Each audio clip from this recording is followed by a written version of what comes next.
Hey everyone, welcome to UG Entrance Examination by the 24/7। So basically मैं आज आप लोगों को यहाँ पर कुछ भी पढ़ाने के लिए नहीं आई हूँ, बट आज के इस वीडियो में हम बहुत सारी बातें करने वाले हैं और हो सकता है आपके अंदर बहुत सारे हो सकता है क्या मैं तो ये मान के चलती हूँ कि हर एक बच्चा बहुत ज़्यादा डरा हुआ है क्योंकि उसको नहीं पता कि उसका एग्ज़ाम का लेवल कैसा होने वाला है, उसको नहीं पता कि उसके एग्ज़ाम्स की प्रिपरेशन कैसी हो रखी है या फिर वो अपने एग्ज़ाम्स में अच्छे से स्कोर कर पाएगा या नहीं कर पाएगा।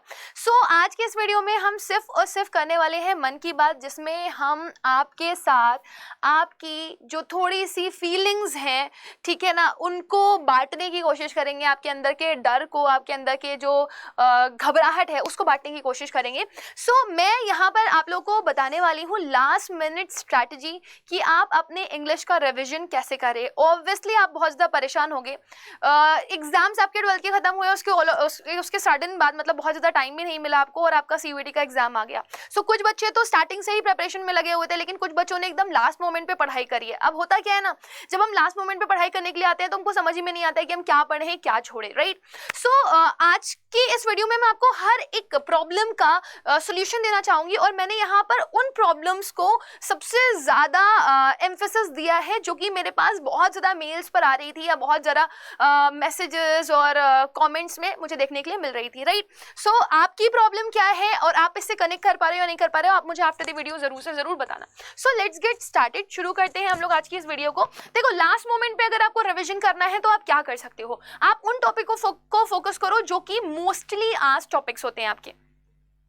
मैम हमें ये कैसे पता चलेगा कि मोस्टली आज टॉपिक कौन से हैं, हमें क्या पढ़ना है क्या नहीं पढ़ना, कुछ नहीं समझ में आ रहा, बहुत घबराए हुए हैं, कितने मार्क्स का पेपर आता है, क्या होने वाला है।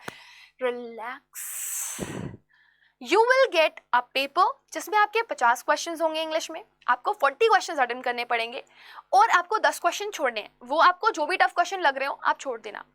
हर एक क्वेश्चन के लिए आपको 5 मार्क्स मिलने हैं +5। अगर आप एक क्वेश्चन गलत करते हैं तो आप समझिए उस क्वेश्चन का 5 मार्क तो आपका चला ही गया जो क्वेश्चन आपने गलत किया है, प्लस आपके अलग से -1 मार्क्स आपको मिल जाएंगे। यानी कि अगर आप एक क्वेश्चन अपना लूज करते हो तो आप उसमें से -6 एलिमिनेट करना, जो भी ऑल टोटल आपने क्वेश्चन अटेम्प्ट किए हैं उसमें से, ठीक है। अब मैं आपको यहाँ पर बताऊंगी कि आपको कैसे पता चलेगा कि आपको क्या चीजें पढ़नी है और क्या चीजें छोड़नी है, क्योंकि CUET is one of the paper जो बहुत अनप्रेडिक्टेबल है। इंग्लिश की अगर मैं बात करूं, प्रीवियस ईयर का एनालिसिस आप लोगों को मिला हुआ है, मैंने करके भी दिया है। आपके मॉक टेस्ट जो आ रहे हैं, ऑफिशियल मॉक्स जो आ रहे हैं, उनका एनालिसिस भी मैंने करके रखा हुआ है। आपको क्या करना है, कौन से टॉपिक कवर करने हैं, ये रहे आपके सामने। Vocabulary is one of the topic जो बहुत वास्ट है, बहुत बड़ा है। इसमें इडियम फ्रेजेस भी आते हैं, वन वर्ड सब्स्टिट्यूशंस भी आते हैं, फिर उसके बाद आपका सिनोनिम्स भी आता है, एंटोनिम्स भी आता है। मैम इतनी सारी वोकैबुलरी है, मैम हम कैसे कवर करेंगे, मैम अब हम क्या करें। आप ये समझिए, जो बच्चे पहले से प्रिपेयर कर रहे हैं, पहले हम उनकी बात कर लेते हैं। जो बच्चे पहले से प्रिपेयर कर रहे हैं उन्होंने काफी हद तक सफिशिएंट अपनी पढ़ाई कंप्लीट कर ली है। अब लास्ट मोमेंट पे आप घबराओ मत, परेशान मत हो और कुछ भी नया मत उठाओ, नहीं तो आपका दिमाग का दही हो जाएगा और फिर उस दही को समेटने के लिए कोई नहीं आएगा। समझ रहे हो ना। तो आपने जितना पढ़ा है उसमें ही आप चिल मारो, ठीक है ना। आपके पास अगर कोई कंफ्यूजन आता है, परेशानी आती है, डर आता है, घबराहट आती है, जैसे ही वो आपके पास है आप फूक मार करके उसको उड़ा दो, right. Although this is so funny but this is right also कि जो बच्चे पहले से पढ़ रहे हैं उन्होंने जितना पढ़ लिया है वो अपने अंदर एक चीज का कॉन्फिडेंस रखें कि मैं इस चीज में संतुष्ट हूँ, हे ऊपर वाले मैं इस चीज में संतुष्ट हूँ, मैंने अभी तक जो भी पढ़ा है मुझे ऐसा लगता है कि मैंने वो कंप्लीट पढ़ा है अपने हिसाब से, मैंने अपनी 100% तैयारी कर ली है और मुझे ऐसा लगता है कि मुझे इस ही का रिवीजन करना चाहिए और मैं उम्मीद करती हूँ ऊपर वाले से, एक प्रार्थना करती हूँ कि जो मैंने पढ़ा है वो पेपर में आ जाए, राइट। सो मैंने आप जितने भी बच्चे थे जो पहले से मेरे साथ जुड़े हुए थे उनको मैं प्रीवियस ईयर क्वेश्चंस प्रैक्टिस करवा रही थी, मोस्टली आज क्वेश्चंस प्रैक्टिस करवा रही थी। तो अगर आपने मेरी वीडियोस देखी हुई हैं और अड्डा से जुड़े हुए हो, आप प्रैक्टिस मॉक कर रहे हो, रिविजन्स कर रहे हो, तो आपके लिए वो प्रिपरेशन सफिशिएंट है। अब वो बच्चे क्या करें जिन्होंने कुछ नहीं पढ़ा, जो लास्ट मोमेंट पे रिविजन करने के लिए आए हैं, तो भाई आप लोगों के लिए लास्ट मोमेंट पे मैं एक ही सजेशन देना चाहूंगी।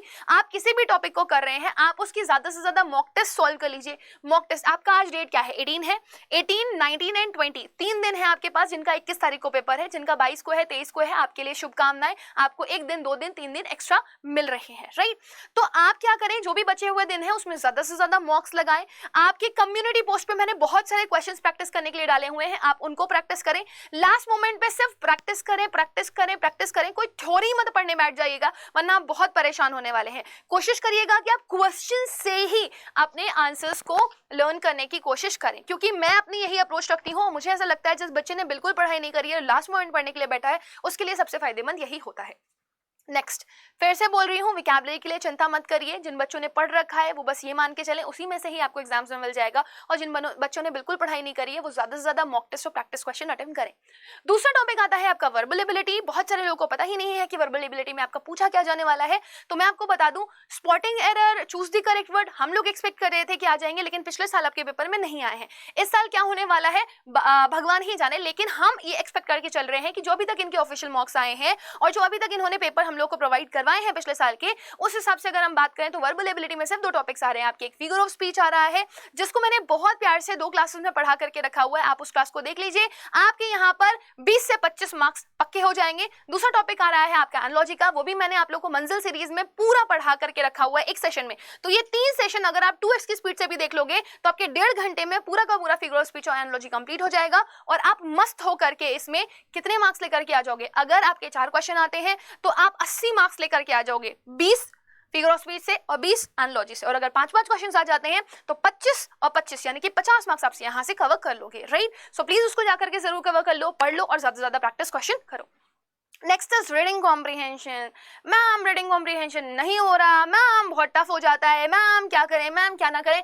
तो आप कुछ मत टेंशन ले, सिर्फ एक छोटा सा काम करें, आपके पास जो भी XYZ जो भी इंग्लिश की बुक रखी हुई है जिसमें भी आपके ऑब्जेक्टिव टाइप क्वेश्चंस दिए गए हैं, ठीक है ना, उन क्वेश्चंस को उठाइए, पढ़िए। आपके पास अभी ऑल टोटल 3 दिन बचे हुए हैं, आप कुछ मत करें, चिल मार करके टाइम लगा करके आप दिन में 2 RC भी अगर सॉल्व कर ले रहे हैं तो आपके लिए वो मोर देन सफिशिएंट होने वाला है।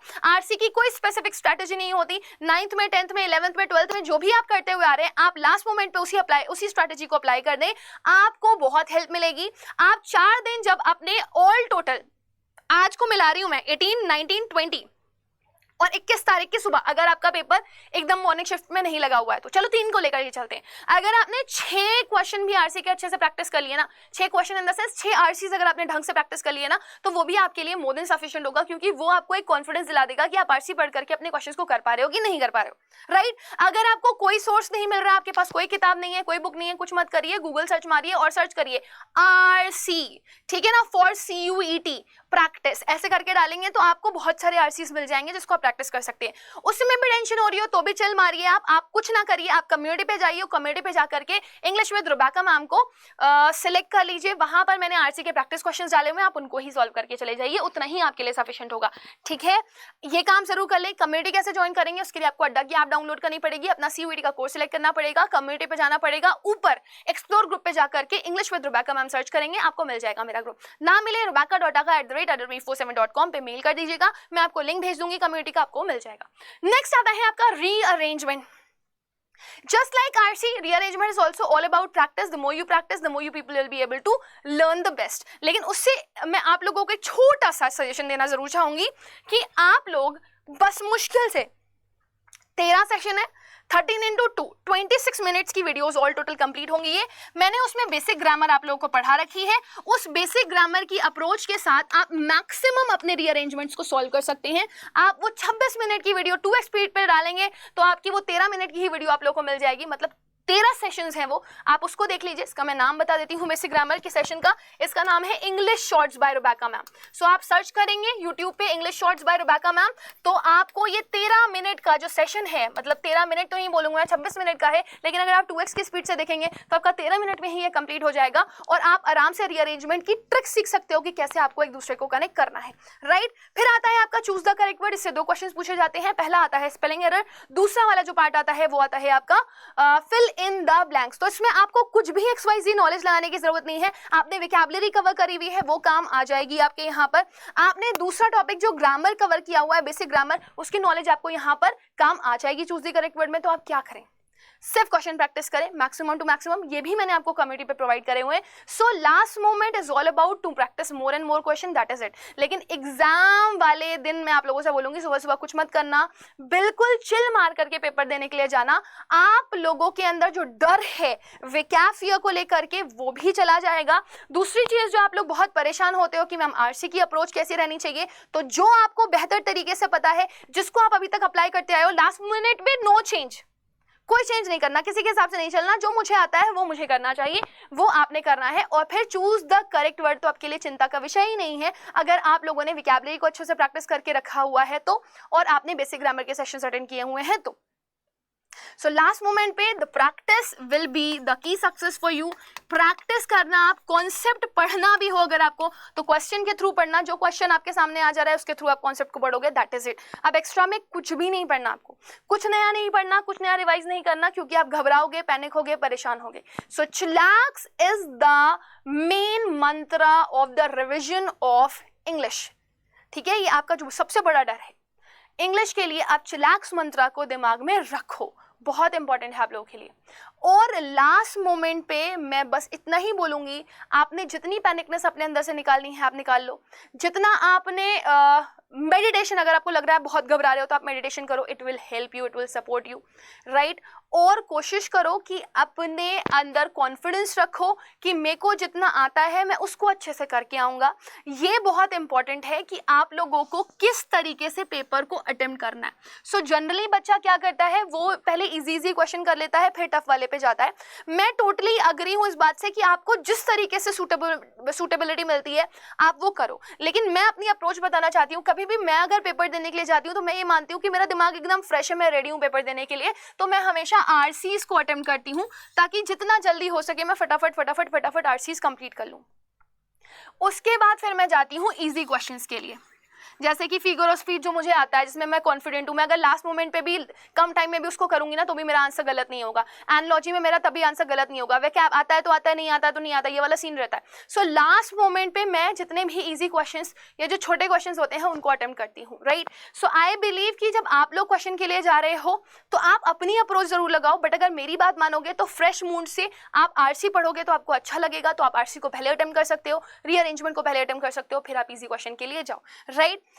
Otherwise, my all suggestion is just stay calm, do what you feel the best। बस सबसे बड़ी चीज ये है कि घबराओ मत। ऑल्दो ये बहुत आसान है कहना, डर सबको लगता है, लेकिन उस डर को अगर आप दबाना चाहते हो तो ये भी पावर आपके पास ही है और आप बहुत ही इजीली उसको कंट्रोल कर सकते हो। सो लास्ट के 3 दिन आपको यूटिलाइज करने हैं मैक्सिमम प्रैक्टिस पे, मिनिमम रिवीजन। मिनिमम रिवीजन कैसे होगा, वो आप क्वेश्चंस के थ्रू ही कॉन्सेप्ट्स को पढ़ेंगे, वही आपका जो सक्सेस है वो मंत्र आपका यहाँ पर बनेगा, right. So I hope students कि मैं आप लोगों तक आपकी प्रॉब्लम्स का सोल्यूशन बताने में बहुत ज़्यादा सक्षम रही होंगी। आप मुझे बताइएगा कि आप अपना एग्जाम में पेपर किस तरह से अटेम्प्ट करने वाले हैं, और आप मुझे ये बताइएगा कि आप में से कितने ऐसे लोग हो जिनको डर लग रहा है और जिनको ये नहीं लग रहा कि मेरी प्रेपरेशन कंप्लीट है, या किसको ऐसा कॉन्फिडेंस आ रहा है कि मेरी प्रेपरेशन कंप्लीट है। आई बिलीव कि मैक्सिमम बच्चे जब एग्जाम के एक दिन पहले होते हैं तो उनको यही लगता है कि उन्हें कुछ नहीं आता, उन्हें कुछ नहीं आता, उन्हें कुछ नहीं आता। बट जितना आपने पढ़ा है आपको उस पर कॉन्फिडेंस है या नहीं है, ये मैं सुनना जरूर चाहूंगी आप लोगों से। तो इसी के साथ मैं आज के सेशन को एंड करूंगी and I wish you all the best. Paper को अच्छे से देख करके आना, stay calm, stay cool and ऊपर वाले से प्रे करना कि जो मैंने पढ़ा है ऊपर वाले, ये मैं लास्ट मोमेंट पे जरूर बोलती हूँ, काश वो क्वेश्चन आ जाए, राइट। ऑफ कोर्स मैं खुद तो नहीं बना रही एनटीए का पेपर, बट मैं ये एक्सपेक्ट कर सकती हूँ कि ऊपर वाला मेरी सुनेगा, मैंने जो पढ़ा हुआ है, मेरी मेहनत बेकार नहीं जाएगी, वेस्ट नहीं जाएगी, और मुझे एग्जाम्स में क्वेश्चन ज़रूर से ज़रूर मिलेंगे। So just hope for the best, believe कि आप कर लोगे, ठीक है, और अपने पेशेंस को मत खो, right. So all the best students, bye bye, take care, God bless you all. अच्छे से पेपर दीजिए और अपना बेस्ट करके आइएगा। जब आप एग्जामिनेशन हॉल के बाहर निकलेंगे तो आपके दिमाग में ये होना चाहिए, पेपर टफ था या इजी था, मेरे को घंटा फर्क नहीं पड़ता, लेकिन मुझे ये पता है कि मैं अपना 100% दे करके आया हूँ या आई हूँ। Okay, so bye bye everyone, take care, God bless you all.